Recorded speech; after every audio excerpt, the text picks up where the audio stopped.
Hi hello ನಮಸ್ಕಾರ ಎಲ್ಲರಿಗೂ. Welcome back my Umesh Infotech YouTube channel.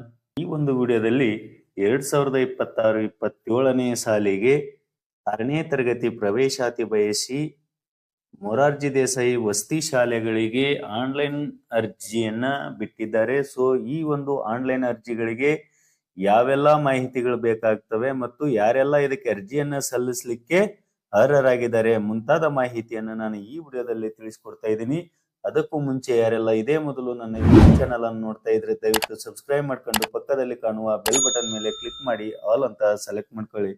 ಸ್ನೇಹಿತರೆ, 2026-27ನೇ ಶೈಕ್ಷಣಿಕ ಸಾಲಿನ ಅಲ್ಪಸಂಖ್ಯಾತರ ನಿರ್ದೇಶನಾಲಯದ ಅಡಿಯಲ್ಲಿನ ವಸತಿ ಶಾಲೆಗಳ 6ನೇ ತರಗತಿಗೆ ಪ್ರವೇಶ ಪ್ರಕ್ರಿಯೆ ಈಗಾಗಲೇ ಆರಂಭವಾಗಿದೆ. ಸೊ ಈ ಒಂದು ಮೈನಾರಿಟಿ ಡಿಪಾರ್ಟ್ಮೆಂಟ್ಗೆ ಸಂಬಂಧಿಸಿದಂತಹ ಯಾವೆಲ್ಲ ಹಾಸ್ಟೆಲ್ಗಳಂದ್ರೆ ಮೊರಾರ್ಜಿ ದೇಸಾಯಿ ವಸತಿ ಶಾಲೆಗಳಾಗಿರ್ಬೋದು, ಅಥವಾ APJ ಅಬ್ದುಲ್ ಕಲಾಂ ವಸತಿ ಶಾಲೆಗಳಾಗಿರ್ಬೋದು, ಮೌಲಾನಾಜಾದ್ ಶಾಲೆಗಳಾಗಿರ್ಬೋದು, ಹೀಗೆ ಮುಂತಾದ ರೆಸಿಡೆನ್ಷಿಯಲ್ ಸ್ಕೂಲ್ ಏನಿದಾವೆ ಅದರಲ್ಲಿ ಆನ್ಲೈನ್ ಅರ್ಜಿಯನ್ನ ಬಿಟ್ಟಿದ್ದಾರೆ. ಸೊ ಈ ಒಂದು ಅರ್ಜಿ ಸಲ್ಲಿಸಲಿಕ್ಕೆ ಯಾರೆಲ್ಲ ಅರ್ಹರಿದ್ದಾರೆ, ಅಭ್ಯರ್ಥಿಗಳು ಅರ್ಜಿ ಸಲ್ಲಿಸಲು ಇರಬೇಕಾದಂತಹ ಅರ್ಹತೆಗಳೇನು ಅಂತ ನೀವು ನೋಡಿದ್ರೆ, ಮೊದಲನೇದಾಗಿ ಅಭ್ಯರ್ಥಿಯು 5ನೇ ತರಗತಿಯಲ್ಲಿ ವ್ಯಾಸಂಗ ಮಾಡುತ್ತಿರಬೇಕು. ಅಂದ್ರೆ 2025-26ನೇ ಸಾಲಿನಲ್ಲಿ ಈ ವರ್ಷ 5ನೇ ತರಗತಿ ಅವನು ಓದ್ತಿರ್ಬೇಕು ಮತ್ತು ಉತ್ತೀರ್ಣರಾಗಿರ್ಬಾರ್ದು. ಯಾವಾಗ ಉತ್ತೀರ್ಣರಾಗಿರ್ಬೇಕು? 2026 ಮಾರ್ಚ್ ಏಪ್ರಿಲ್ ತಿಂಗಳಲ್ಲಿ ಅವನು ಉತ್ತೀರ್ಣರಾಗಬೇಕು ಮತ್ತು ದಾಖಲೆಗಳ ಪರಿಶೀಲನೆ ಸಂದರ್ಭದಲ್ಲಿ ಅಂಕಪಟ್ಟಿಯನ್ನ ನೀಡಬೇಕು. ಎರಡನೇದಾಗಿ ಕರ್ನಾಟಕ ರಾಜ್ಯದ ಖಾಯಂ ನಿವಾಸಿಯಾಗಿರ್ಬೇಕು. ಅವನು ವಾರ್ಷಿಕ ಆದಾಯ ಅವನ್ ಎಷ್ಟಿರ್ಬೇಕು? 2.5 ಲಕ್ಷಕ್ಕಿಂತ ಕಡಿಮೆ ಇರ್ಬೇಕಾಗತ್ತೆ. ಅಂದ್ರೆ ಇಲ್ಲಿ ಯಾವುದೇ ರೀತಿಯಾದಂತ ಜಾಬ್ ಹೋಲ್ಡರ್ಸ್ ಮಕ್ಕಳಿಗೆ ಇದು ಅಪ್ಲಿಕೇಬಲ್ ಆಗಲ್ಲ. ಸೊ ಹಾಗಾಗಿ 2.5 ಲಕ್ಷದ ಒಳಗೆ ಇನ್ಕಮ್ ಇರತಕ್ಕಂತಹ ಅಭ್ಯರ್ಥಿಗಳು ಇದಕ್ಕೆ ಆನ್ಲೈನ್ ಅರ್ಜಿಯನ್ನ ಸಲ್ಲಿಸಬಹುದು. ಇಲ್ಲಿ ಲಭ್ಯವಿರತಕ್ಕಂತಹ ತಾತ್ಕಾಲಿಕ ಸೀಟುಗಳನ್ನು ಕೊಟ್ಟಿದ್ದಾರೆ. ಇಲ್ಲಿ ಅವರು ಒಟ್ಟು ಕರ್ನಾಟಕ ರಾಜ್ಯದಲ್ಲಿ ಮೊರಾರ್ಜಿ ದೇಸಾಯಿ ವಸತಿ ಶಾಲೆಗಳು ಅಂದ್ರೆ ಸ್ಟೇಟ್ ಸಿಲೆಬಸ್ ಇರ್ತಕ್ಕಂತಹ ರೆಸಿಡೆನ್ಷಿಯಲ್ ಸ್ಕೂಲ್ ಒಟ್ಟು 140 ಶಾಲೆಗಳಿದಾವೆ. ಅದರಲ್ಲಿ 10,460 ಪೋಸ್ಟ್ಗಳಿಗೆ ಅವ್ರು ಏನ್ ಮಾಡ್ತಾರ, ಭರ್ತಿಯನ್ನ ಮಾಡ್ಕತ್ತಿದ್ದಾರೆ. APJ ಅಬ್ದುಲ್ ಕಲಾಂ ವಸತಿ ಶಾಲೆ CBSE ಪಠ್ಯಕ್ರಮ ಇರತಕ್ಕಂತಹ ಶಾಲೆಗಳು ಒಟ್ಟು 29 ಇದಾವೆ ನಮ್ಮ ರಾಜ್ಯದಲ್ಲಿ. ಅಲ್ಲಿ 1830 ವಿದ್ಯಾರ್ಥಿಗಳಿಗೆ ಭರ್ತಿಯನ್ನ ಮಾಡ್ಕತ್ತಾರೆ. ಅದೇ ರೀತಿಯಾಗಿ ಸರ್ಕಾರಿ ಮುಸ್ಲಿಂ ವಸತಿ ಶಾಲೆಗಳು ಅಂದ್ರೆ ಅಲ್ಲಿ ರಾಜ್ಯ ಪಠ್ಯಕ್ರಮ ಇರುತ್ತೆ, ಅಲ್ಲಿ ಒಟ್ಟು 4 ಇದಾವೆ. ಸೊ 260 ವಿದ್ಯಾರ್ಥಿಗಳನ್ನ ಅವರು ಸೆಲೆಕ್ಷನ್ ಮಾಡ್ಕತ್ತಾರೆ. ಸೊ ರಾಜ್ಯದಲ್ಲಿ ಒಟ್ಟು ಇದಕ್ಕೆ ಮೈನಾರಿಟಿ ಡಿಪಾರ್ಟ್ಮೆಂಟ್ ಅಲ್ಲಿ ಬರ್ತಕ್ಕಂತಹ ಒಟ್ಟು ಶಾಲೆಗಳು 173 ಶಾಲೆಗಳಿದಾವೆ.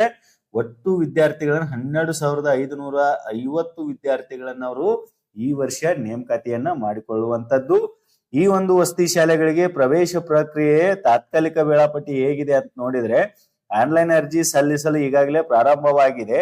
ಯಾವತ್ತು ಸ್ಟಾರ್ಟ್ ಆಗಿದೆ ಅಂದ್ರೆ 7/1/2026ಕ್ಕೆ ಆನ್ಲೈನ್ ಅರ್ಜಿಯನ್ನ ಬಿಟ್ಟಿದ್ದಾರೆ ಈಗಾಗಲೇ ವೆಬ್ಸೈಟ್ಗಳಲ್ಲಿ. ಅದು ಯಾವ ವೆಬ್ಸೈಟ್ ಅಂತ ನಾನು ಮುಂದೆ ತಿಳಿಸ್ಕೊಡ್ತೀನಿ. ವಿಡಿಯೋನ ಸ್ಕಿಪ್ ಮಾಡದೆ ಸಂಪೂರ್ಣವಾಗಿ ನೋಡಿ ಅಂತ ಹೇಳ್ತಾ, ಈ ಒಂದು ಆನ್ಲೈನ್ ಅರ್ಜಿಯನ್ನ ಸಲ್ಲಿಸಲಿಕ್ಕೆ ಕೊನೆಯ ದಿನಾಂಕ 15/2/2026 ಆಗಿರುತ್ತೆ. ಸುಮಾರು 1 ತಿಂಗಳು 10 ದಿನಗಳ ಕಾಲಾವಕಾಶವನ್ನು ಕೊಟ್ಟಿದ್ದಾರೆ. ಸೊ ಯಾರೆಲ್ಲ ಅಭ್ಯರ್ಥಿಗಳಿದಿರೋ ಅವರ ಪೋಷಕರು ನೀಟಾಗಿ ಆನ್ಲೈನ್ ಅರ್ಜಿಯನ್ನ ಭರ್ತಿ ಮಾಡುವಂತದ್ದು.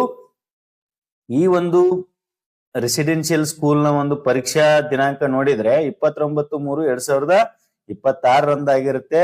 ಅದರ ಒಂದು ಪರೀಕ್ಷೆಯ ಫಲಿತಾಂಶವನ್ನ 20 ಏಪ್ರಿಲ್ 2026 ಸಂಬಂಧಿಸಿದಂತಹ ವೆಬ್ಸೈಟ್ಗಳಲ್ಲಿ ಬಿಡ್ತಾರೆ. ಸೊ ಇದಿಷ್ಟು ವೇಳಾಪಟ್ಟಿ ಆಗಿತ್ತು.